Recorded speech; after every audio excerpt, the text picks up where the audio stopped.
Bismillahirrahmanirrahim. Assalamu alaikum, my lovely students. I hope you all are doing well.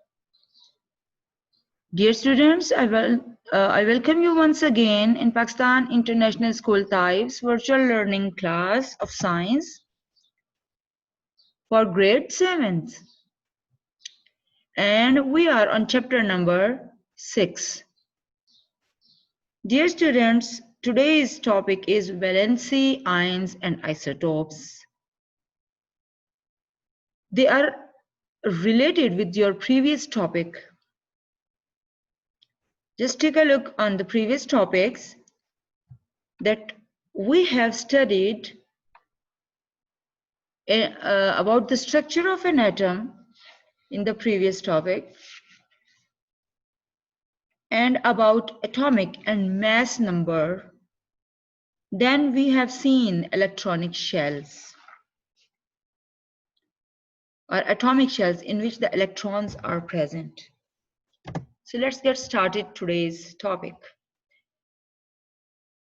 Today's topic is related with the combination of atoms or like the formation of molecules.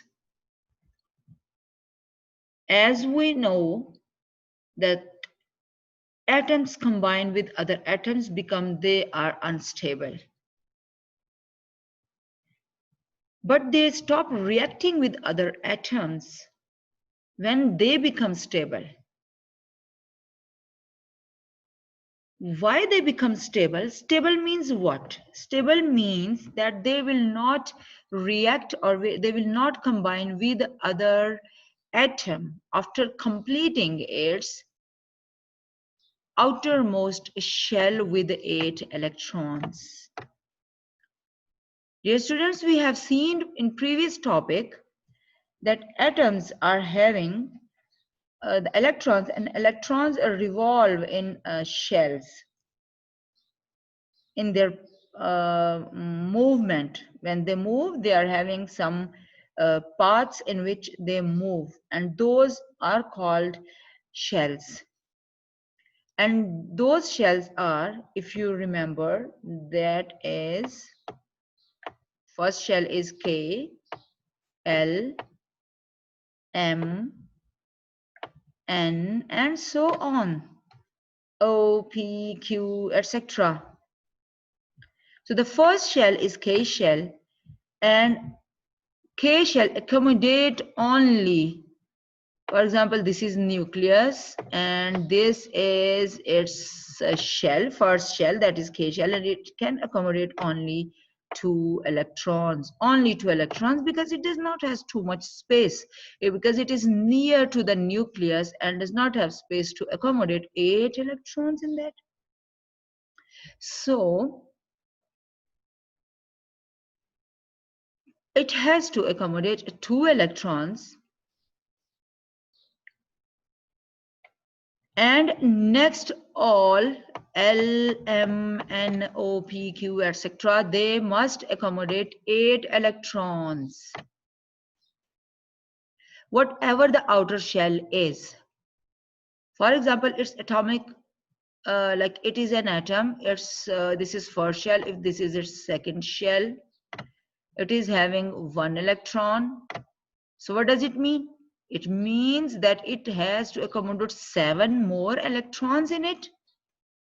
Then it will become 8. Yes. So now you tell me, is it easier for this atom to accommodate 7 electrons in it, like to take in 7 electrons, or to just leave its 1 electron to like to any other atom to make it stable? It will take 7 electron, or it will give out 1 electron. What is the easier process for that? Definitely, for 7 electron, it needs too much energy to get it. So it will give out its 1 electron to the other atom and combine with that. And when the atom gives or gains the electrons with any other atom, there the force of attraction or that bond will be formed between two atoms. By that bonding force, the atoms get together. They can lose the electrons, they can gain the electron, or they can share its electrons with other atoms. So very simple example, if we see hydrogen. We see that this is hydrogen atom. It is H, means this is H. This is its nucleus. It is having one electron and one proton. That's why it is having number one. One electron, it is having one electron. So because this is the first shell and that is K shell, so how many electrons it can accommodate? Yes, it can accommodate only one electron more to accommodate just two electrons, because the first K shell can only accommodate at any cost, can only accommodate only two electrons. Okay, so here is the probability that it can give out, it can lose its one electron, or it can gain its one electron, or it can share this one electron. So here, if one atom of hydrogen with another atom of hydrogen, what happened? Both are having one electron. So what they do? They share the electron to accommodate two electrons. Like if now we'll see in this orbit, in this shell, it is 2. If we see the shell of this atom, these are 2 electrons. So it means both are having 2 electrons now. So now it will form a molecule that is called H2. Like this, atoms combine with one another. Here the electrons are shared. In the next topics, we will see how they lose and how they gain the electrons.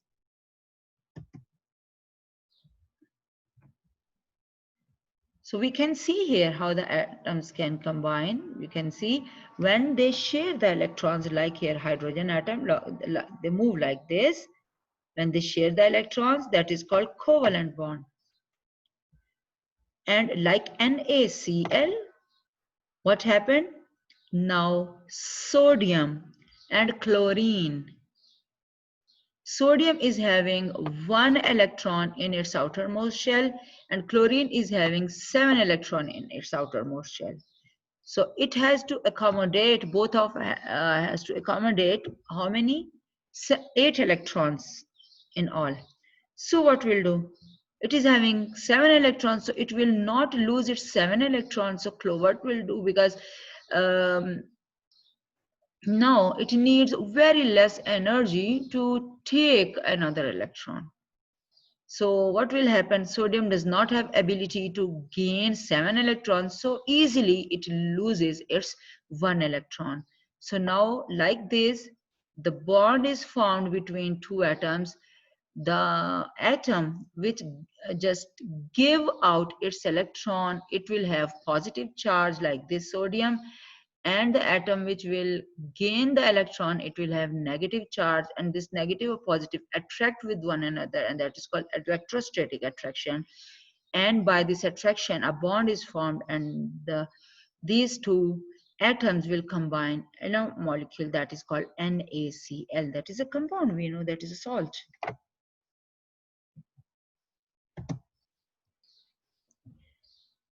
So the atoms which form the molecule by sharing of electrons, like hydrogen, that is called covalent bond, and the atoms in which one gains its electron, this one is gaining and this one is losing. So when this loses the electron, it will have 2 electrons and it will have no electrons, but this will be positive charge, this will be negative charge. So this is called when one atom leaves or loses its electron, and other atom gains the electron, that is called ionic bond, because positive and negative ions will be formed. Okay, so now relate that topic with valency and ions. Now you have just got the concept of how the atoms combine. So for the combination of atoms, it is having ability to combine with other atom. So actually valency is the capacity of or ability of an atom to combine with other atom. What does it mean? What is the capability or capacity of that atom? Like how many electrons it has to gain, lose, or share with other electron, with other atoms to make a molecule. That is called its valency. Capacity of that atom, that how many electrons it can uh, gain or lose or share with other atom. So here if we see hydrogen, this atom, this is having only one electron and it has to accommodate just two electrons, so one more electron is needed. It can share one electron with other hydrogen atom to make hydrogen molecule like H2. But it can also donates its electron to Cl, and here this is H. So when it will lose its electron, it will be positive, there will be no electron, and chlorine is having 7 electron, it will give to other, so it will be negative, and chlorine will have 8 electrons. So like that, the bond will be formed, that is called ionic bond. Here sharing is done, that is called covalent bond. So you can see in helium, helium is having just first shell, that is called K shell, and in K shell it is having 2 electrons which are completely filled. Now no other electron can enter here, it cannot share, it cannot gain or lose its electron, so it means that is completely filled. That's why it is called noble gas, it is called rare gas, it is called inert gas. Helium is called inert gas because it does not have any electron to lose or attract. And it means it is stable. Stable means it cannot react with any other gas. And that is present also into the atmosphere. If we see here oxygen, this is its first shell, that is K shell, then L shell. In the K shell, 2 electrons are completely, that is filled shell. If we see the next one here is 1 and 2, 3, 4, 5, and 6. So how many electrons it needs? It needs 2 electrons. It needs 2 electrons, and it gains its 6 electrons, but it's harder to gain 6 electrons. So its valency is 2. Its valency is 0 because it cannot just lose or attract any electron, and its valency is 1. So here are some valencies. We can say hydrogen is having 1, helium is having 0. This is almost 20, first 20 elements on the periodic table. Periodic table you have seen in the previous topic. And lithium is having 1 because it is having 1 electron in its outermost shell. It can lose its 1 electron. Beryllium is having 2. Boron is having 3. Its valencies, like they are having this capacity to lose, share, or gain the electrons.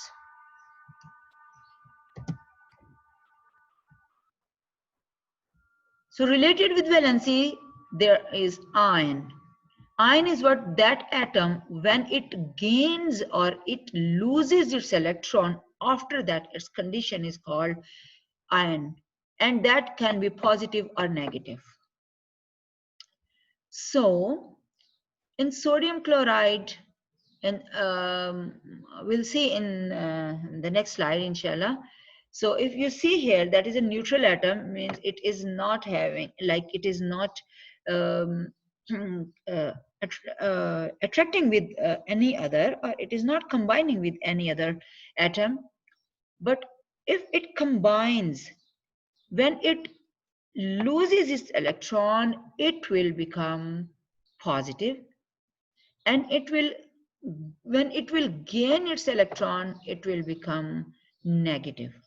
When it will become positive, it is called cations, and when it will become negative, it will call anion. You must remember these two terms, cation and anion. When it gains electron, it will call anion. When it loses electron, it will call anion. So what will happen? When an atom releases its one or more electrons, like this is nucleus, this is shell, one electron equal to one proton present in the nucleus. So proton is positive and electron is negative. So when it loses its electron, it means it loses its negative charge. Means how many positive charge are there? One. Negative charge is one. But when it loses its electron, it loses its one negative charge. So what is left behind? One positive charge. So now protons are more than electrons. Before, electron and proton are same in neutral atom. Means charges are same. But when it loses its electron, so what will happen? Proton plus charge will be increased. So that's why it is called cation. Like that, if it gains electrons, for example, here is one electron, it will gain more electron, but proton is one, plus is one, but it will gain more negative charge. So negative charges are two, and plus positive charge is one. So one more negative charge is increased. So it means negative charges increase. So the atom will become ion, and negative ion, because it is having more electrons than the protons here. And in cation, more protons than the electrons. I hope you understood it. So when this atom loses its two electrons, it is giving to this. So it will become negative because more negative ions will be collected to this atom, and more positive ion will be here. It is sad because it is donating its electrons. Now I'll see sodium chloride is formed. Sodium chloride is formed by giving the electron, as we have seen before. Sodium will having one electron in its outermost shell. Chlorine is having 7. It's harder to give 7 electrons. So sodium will donate 1 electron to chlorine. Now they will become friends and they will become sodium chloride. When it is losing the electron, it will be positive. It is gaining the electron, it will be negative. So that will be, we can say, ionic compound. So here we can say, see here, look, you can see here 1, 2, and 3 shells here, and here 1, 2, and 3 shells. Okay, but here 1 electron in outermost shell, and in chlorine here 7 electrons in outermost shell. So when it gives its 1 electron to chlorine, so this shell will disappear. So the atom will become smaller, but this will become ion, and both will become a compound. You can see here.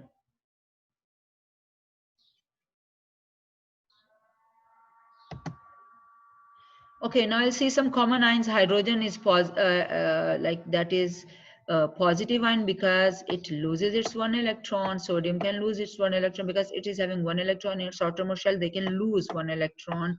They can lose 2, and it can lose 3. That's why it will come positive, because they loses the electron.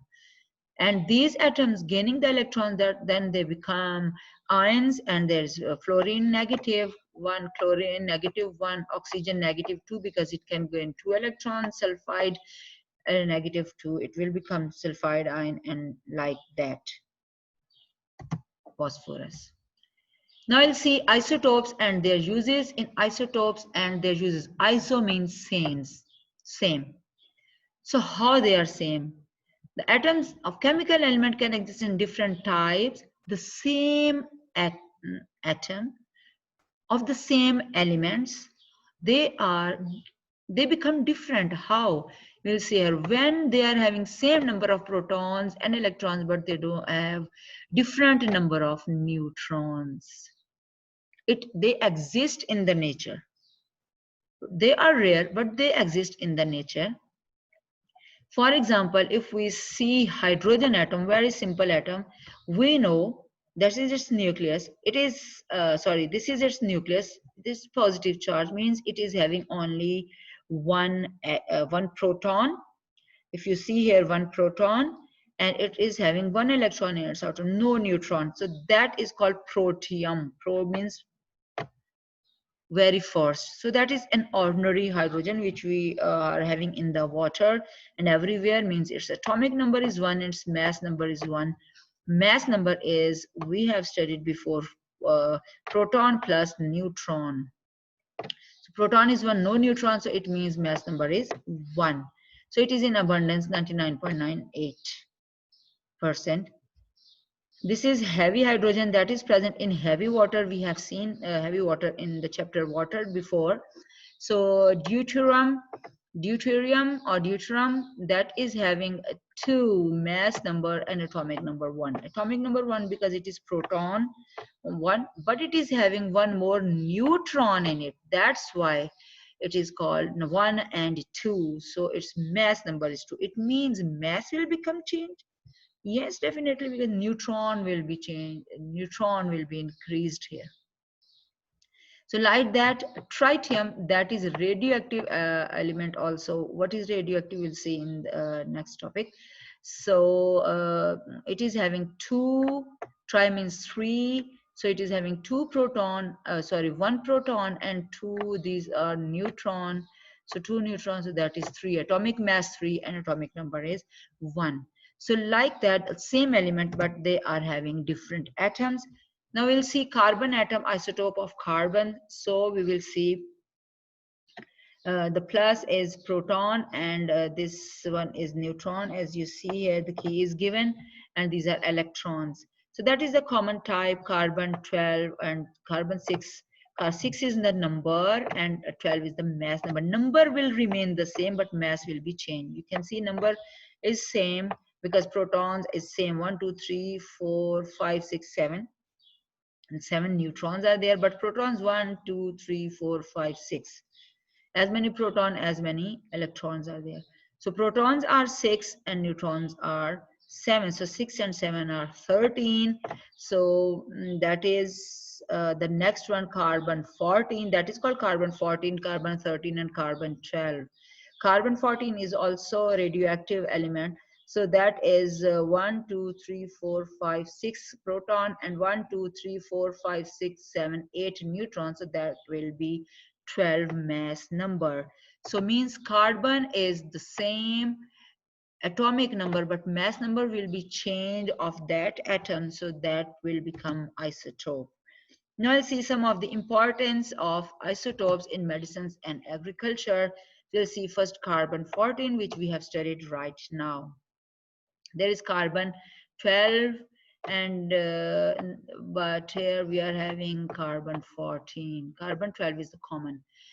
As we know that plants need carbon dioxide for photosynthesis. Sometimes by some radiations of sun, carbon dioxide in the atmosphere become carbon 14. Carbon dioxide that becomes carbon dioxide in which the carbon is 14. So plants absorb this carbon dioxide which is having 14, carbon 14, and what happened when these plants are eaten by the animals, by the human beings, when these all organisms die. So what happened? Because carbon 14 is a radioactive element. Radioactive element means they release radiations, especially gamma rays.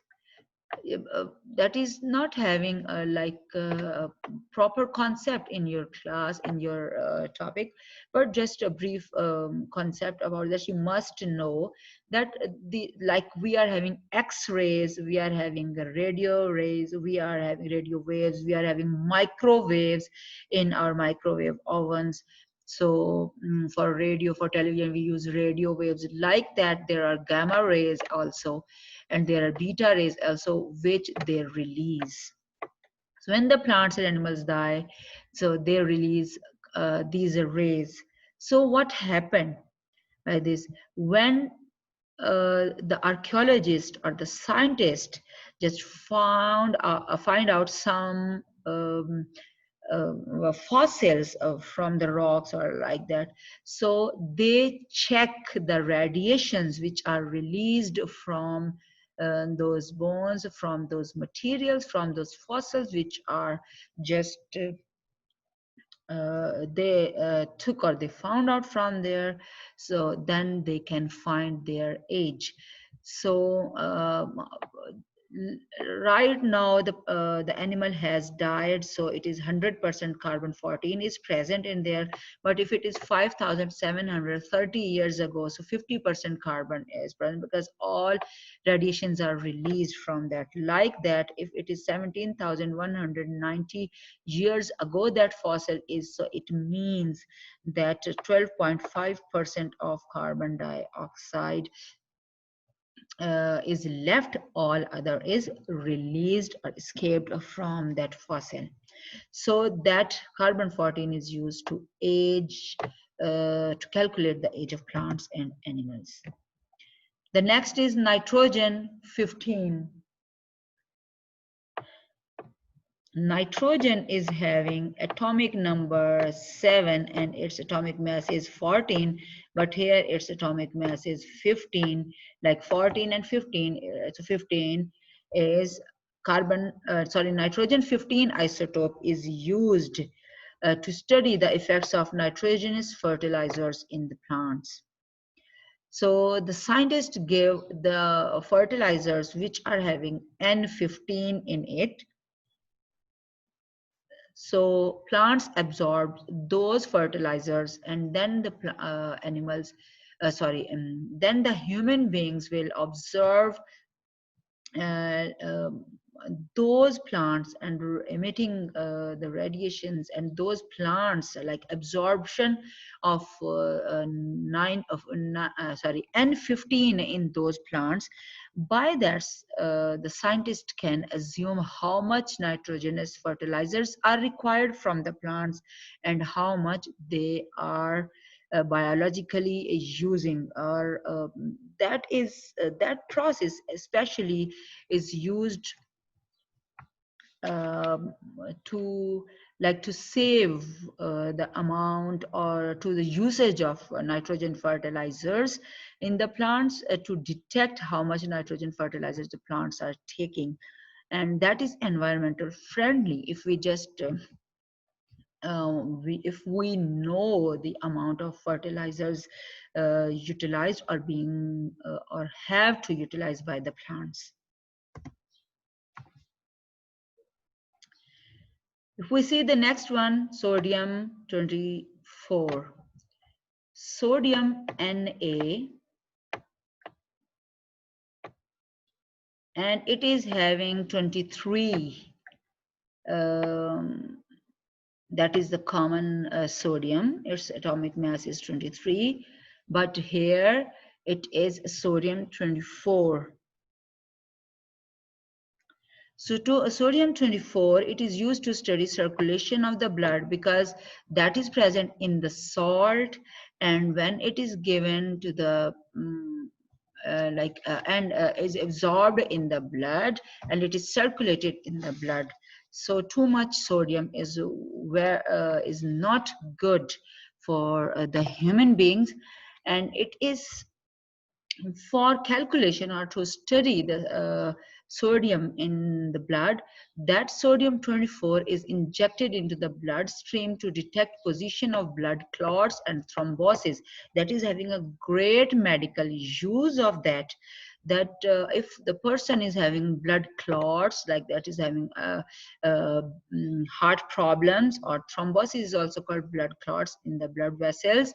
So the sodium 24 is injected into the bloodstream to detect, and we just observe this all through the camera into the into that computer screen, and then we can find out the thrombosis at the place. Okay, now we will see a phosphorus 32. Phosphorus 32, actually it is P31, but it is normal, but the phosphorus 32, that is radioactive element, and that is given to the person into the drinks or solutions or medicines. And then because phosphorus is very much important mineral which is absorbed in the bones, so that is used to detect the bone diseases. Blood cells production, it just slows down the blood cells production in the bone as well, because the blood cancers and the bone diseases that are caused in the bone cells, and blood cells are also formed in the bone marrow. So when this drink is given in which this phosphorus 32 is present, it slows down the production of those cells which can cause blood cancers and blood diseases. Now we'll see chromium 51. Its normal is Cr52. Chromium 51, that is used to study red blood cells in the patients with blood deficiency. Blood deficiency, anemia, because that is absorbed in the red blood cells. So the scientists or doctors can calculate and just observe through the computer screen about the blood deficiency, or how much amount of hemoglobin or red blood cells are present in the blood. We'll see iron 59. Iron 59, it is used to study absorption of iron in human body. We know that iron is very, very important for our body. Why it is important? Because it is the part of red blood cells, and in the red blood cells there is hemoglobin in which the iron is bound, that is attached, that is called Fe, that is attached with the hemoglobin, and this attachment is very important because it carries oxygen with that. So how the iron is absorbed in the blood, or how much quantity it absorbed, it is given through some oral route to the persons, and then you can see from here, we can see when the blood goes into the veins, sorry, into the arteries, so we can see where the iron is present, how much iron is absorbed into the human body. If we see here, uh, iron pills is given, so you can see iron pills are given when there is a blood deficiency or iron deficiency in the blood. It is absorbed into the small intestine, then it goes into the arteries or vessels, so you can see that is absorbed in the tissues. But what happens, sometimes there is iron loss and cells start to die, it will not absorb into the blood. How much quantity is there, and which that is happened, this part, so that will all be can identify through iron 59. Now we'll see cobalt 60, and in cobalt 60 it is used in cancer treatment. It is given to the patient, or it is given to this machine, because it releases the radiations, and it is called medicinal radioactive element. and that is used in radiotherapy of that for the patient, because it is directly given to the cancerous area through this machine and the cells can die. Last but not the least, that is iodine 131. Iodine is actually having um, this is a radioactive element, and it is used to treat a disease called goiter. What happened? This iodine 31 is given to the patient by the pills, if you see, and this, because this is radioactive element, so it releases the beta and gamma rays. Gamma rays can penetrate through any surface. So when it goes here, and it just reaches into the, it is absorbed by the blood into the thyroid gland. And in the thyroid gland, there, if there is hyperthyroidism in the patient, so that is used as medicines or a treatment. Hyper means more, thyroidism means more, it releases more hormones, which is dangerous for the health. So when this iodine 31 is absorbed into the thyroid gland, so this iodine 31 destroys the thyroid gland cells, which can secrete more hormones, or more hormones. And after that, the goiter problem can be treated. That can also be used as chemotherapy, or because iodine is absorbed only in thyroid gland in the body. So iodine is very much important as well, but not in higher quantity. So if iodine we use less or high quantities, we can get hyperthyroidism or hypothyroidism, by which we can have goiter problem. And by goiter, you can see the neck portion gets raised from here, and that is that can disturb all the body functions. So iodine 31 is used to treat that problem. So this is a review of this, like how all these isotopes are used for the medicinal and agricultural purposes. So there one more use of these radiations or radioactive elements, that is food irradiation, in which what happened, these radiations, these gamma radiations are passed out, passed through these food or eatable, so bacteria can die from here, as well as eliminating microorganisms and insects. And we can improve the quality of the food, freshness, goodness, and the flavor of the food is the same as original. So that is happened for the preservation of the food nowadays. Dear students, that's it for today. Inshallah, we will meet in the next lecture with the next topic. Wish you all the best.